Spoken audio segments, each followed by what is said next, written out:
Hello, fellow American here, or maybe you're from another country, but I'm sure you heard about our former president Donald Trump getting a little nick to the ear by a very close to being fatal bullet. And this has been sweeping the internet, TikTok, Instagram, YouTube, literally wherever you're at on the internet, people are talking about it. And right now, I'm actually watching live on the Fox 5 Atlanta YouTube channel.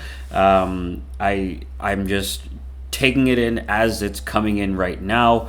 There's this rally, and it's just watch live. Former President Donald Trump addresses 2024 RNC. So I was actually going to make a video about Elon Musk's satellites burning up in the Leo low Earth orbit, burning up in the atmosphere and having the aluminum just destroy, one satellite at a time, destroy our ozone layer. So yeah, eventually we are going to have to move to Mars if all of his Elon Musk's Starlink just falls apart one day. I don't know why it would, but if it did, boom, and we're going to have to leave the planet. But but no, I was going to talk about that, and then I saw this was live, and I'm like, wait a minute, this is happening now. This is Donald Trump talking now about his experience of narrowly missing assassination. So basically, guys, just to give you my quick 2 cents, because I'm sure there's going to be all types of people making videos on this, Hassan and popular YouTubers or whatever. Guys, Donald Trump, I have watched bits and pieces of his rallies in the past, and no, I didn't watch the full rally because other people were chatting in this rally before him. But just watching him address the crowd, talking about the father, the person who lost their life, he at the RNC that day, this past Saturday. Apparently, the father died protecting his family, protecting his two precious daughters and his wife. And, I guess something came over the dad where it's like, it's the fatherly thing, I'm going to cover my kids and protect them. And then fortunately,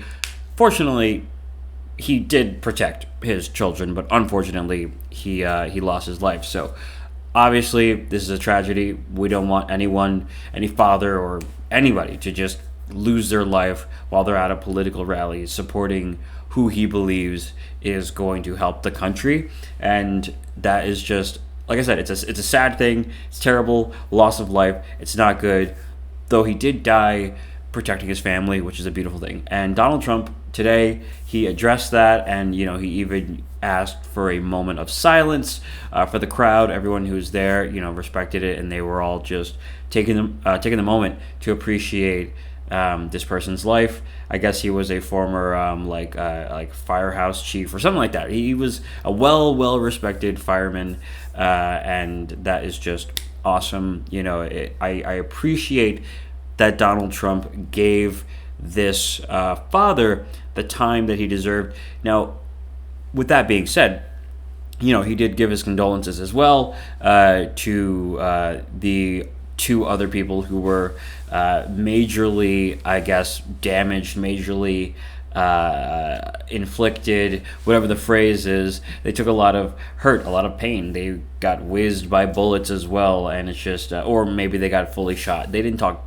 specifically about exactly what happened to the two injured people, but they were injured, and it was gunfire, so I can't imagine it was anything else but either being whizzed or actually penetrated by bullets. So it's just a tragedy, but ultimately there's a lot of beauty, even though it's so dark. There's a lot of beauty in that moment that we can pull from the tragedy that was that assassination attempt.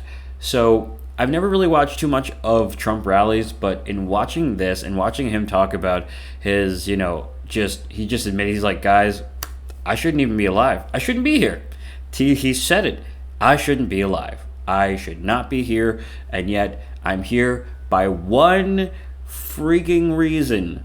And that is God. Now, he didn't say Jesus Christ. He said God, and God alone is the reason why he is alive today. And, he appreciates just the fact that he was saved. He knows he was saved. He's like, I should be dead. But I'm not. because of one person. So, and I genuinely, yes, I'm a Christian, but I genuinely do believe this. And it's kind of like an interesting, position to be in, to be a Christian, and also to witness something like this. Now, I'm not, voting for one or the other. Maybe I will vote for one or the other. You know what I mean? Like, I haven't really considered fully what I will do come this new election cycle. But I will say that I have spoken with some more devout Christians, more devout than I, or at least have had many more decades ahead of me to be, having a relationship with Jesus and with God. So, and they, have felt very much like Donald Trump is going to be the end of America. That the devil is riding the coattails of Donald Trump. The devil's lurking in Trump's shadow, and if Trump gets elected, then he's going to do more things to the country, more bad things, and then that's going to affect the average American. So, but I've spoken again to a devout Christian, and they truly believe that he is not good. He is bad. He is evil. He is of the devil, bad for this country. And yet, there are other Christians who feel like whether he's good or bad, he was spared, to say the least. He was spared. For what reason? I don't know. And we're going to come to see whatever that is. But what I wanted to say about Trump and his rallies is that people, talk show hosts and whatever, they do give him his credit for being a, quote, showman, for being someone who you can, he's not, he's entertaining, but he can keep you interested throughout the rally, different levels of energy, different levels of, seriousness and different cadences that he'll take. He's still Trump, but he definitely has something about his presentation that it is I don't want to say entertaining, but entertaining. I guess I do want to say that. It is. But it felt, like everyone says, Trump feels like the genuine guy. He's a real person. In this moment of humility, he does come across as genuine, and he's excited about helping America in the future. Just if you guys want to watch the clips yourself, but I can tell you this, at least for a good chunk of that time where he's talking about God and giving thanks to, just the people who are injured or the man who lost his life. He gave his props, I guess is a terrible word to say, to the Secret Service that protected him. And, he just, of course, Trump's going to add a little salt or a little sugar to it. But for the most part, he really did keep it sugar-free, and I appreciate that, because we've all been wondering, what is he going to say? How is he going to feel comfortable on the podium? Is he going to be looking left and right now?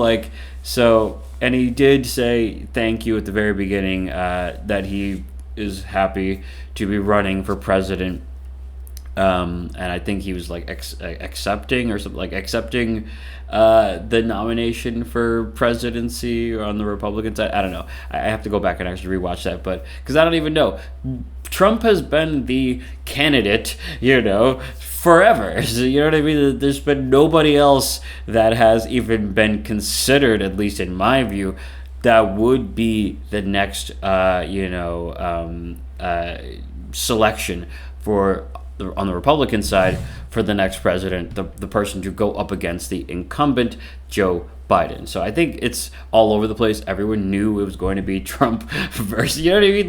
Everyone knew it was going to be Trump. Oh yeah, I do remember there's a lot of debates in the past, right? With who's the guy with the fancy shoes, Florida governor. Now I'm forgetting everyone's name.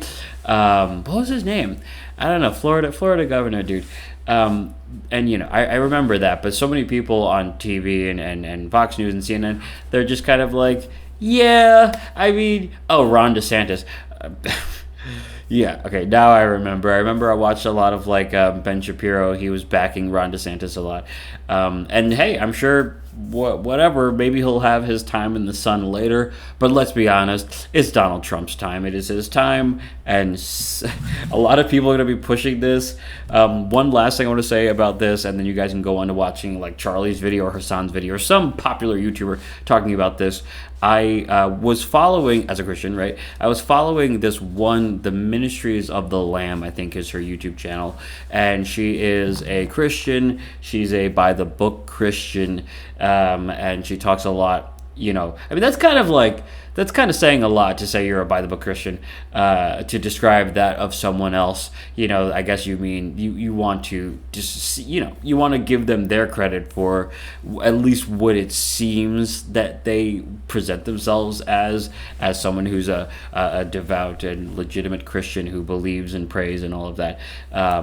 So in her more recent postings around Saturday, when the assassination attempt happened and the photos went up and all this stuff, you know, she made like this little post about like, you know, don't be fooled, you know, like false gods and all this stuff and false idols. It annoyed me so much. And I know I'm just throwing this in at the very end, it doesn't really matter, but why are these, like, why is it such a hot button topic for different Christians? Some people are like, hey, God saved his life, you know, and then other people are like, don't be fooled, this is a conspiracy, or don't be fooled, you know, evil is still, impending doom is still, you know, on the way. Now, I can't really speak for, you know, anybody else, but at least I can say he was president before, and life went on. Obviously, there are a lot of different points to discuss. I'm an American. We have presidents. It's different in our country compared to others. You know, I'm an American. I have my American opinion, and it's definitely due for some updated information on you know, politics in 2024, because I haven't been paying a lot of attention. A lot of people vote with their wallet, you know what I mean, and I don't know. A lot of people vote with their eyes and their, you know, their heart, and I have no, in their gut. I don't know who I'm going to vote for. He dodged a bullet, and to be fair, I've seen Biden a few times recently, you know, in clips. To be fair, I didn't watch full, you know, things, you know, but mainly from the debate, and he just seems like he's just not going to be there to fully be able to back whatever agenda that he has. Nobody wants someone who is not fully there, even if, you know, the point is, optics are a lot in America. You know, the way that you are perceived is huge, and if you are perceived as an old man who's kind of falling out of line, you know, with what we need, or at least what we perceive to need as Americans for our president, if you're falling out of that, you know, strong, smart, with a plan, if you can't do that, then it's really going to hurt you come the voting day and whatever. So just, I know it's more than a day, but just saying, man, who knows what's going to happen in the future. I'd love to touch on this, talk about it later on as more things develop. I'm going to go back to watching this live stream on Fox 5 Atlanta, and I hope you guys have a great day. Comment below, let me know what do you think about this video. What do you think about Donald Trump addressing the 2024 RNC? What do you think about him becoming president? Are you voting for him? I mean, that's your personal business, you don't have to share that, but I'm seeing a lot of Trump flags, you know, just in not like my area, but you know, when I'm out and about, I'm seeing Trump flags. Okay, I've seen them in Rhode Island, I've seen them in Massachusetts, I've seen them in upstate New York. So the people like him. That's all I can say. I don't know. But yeah, please let me know what you guys think of conspiracies and all that. Drop them in the comments. I would love to respond. If there's anything like super awesome, I'll make a video about it. It'll be cool. We can get into it. But until then, thank you so much for watching, and I'll see you next time. Peace.